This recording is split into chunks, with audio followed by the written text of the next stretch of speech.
गोपाल सिंह नेपाली जी की एक बहुत पुरानी कविता जो बाल्यकाल में हमने पढ़ा था।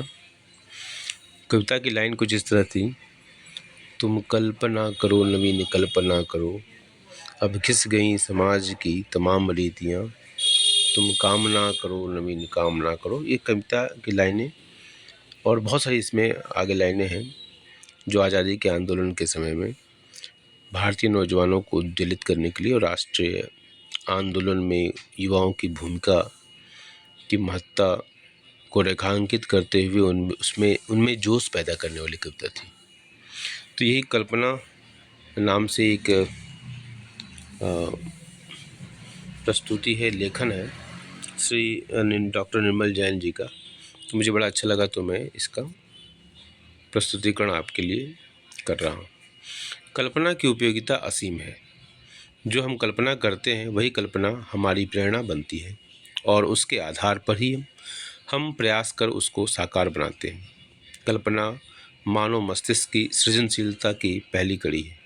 कोई भी विचार, सिद्धांत, आविष्कार, चाहे वह आर्थिक, सामाजिक, धार्मिक, राजनीतिक, विज्ञान एवं तकनीकी, शिक्षा, मूल्य, दर्शन, किसी से भी जुड़ा हो, वास्तविकता में आने से पूर्व व्यक्ति की कल्पना का हिस्सा होते हैं।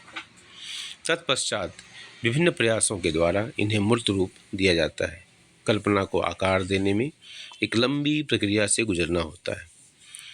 कल्पना जब क्रियान्वित हो जाती है, आकार ले लेती है, तभी कोई नई खोज या नया तथ्य संसार के समक्ष प्रकट होता है।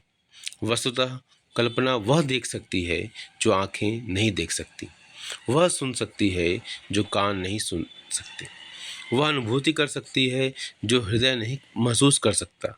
जिन लोगों ने भी महान उपलब्धियां हासिल की हैं, वे बड़ी बड़ी कल्पना अथवा सपने देखने वाले रहे हैं। विचार और कल्पना हमारे वास्तविक जीवन का 3/4 से भी अधिक हिस्सा होते हैं। कल्पना ऐसी चीज़ों को जन्म देती है जिन्हें देखकर, सुनकर और महसूस करके आश्चर्य होता है। ज्ञान रहित कल्पना ऐसे ही है जैसे पंख तो हैं लेकिन पाँव नहीं है।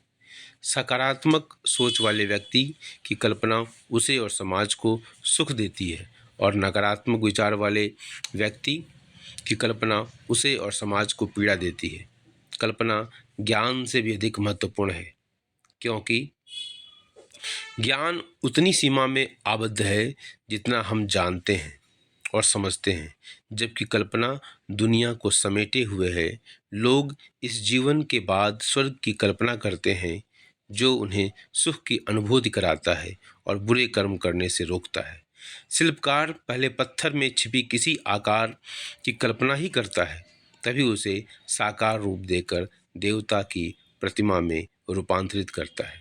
मुझे उम्मीद है कि आलेख आपको पसंद भी आया होगा और आपकी जानकारी और आपकी सोच को प्रभावित करने वाला होगा। धन्यवाद।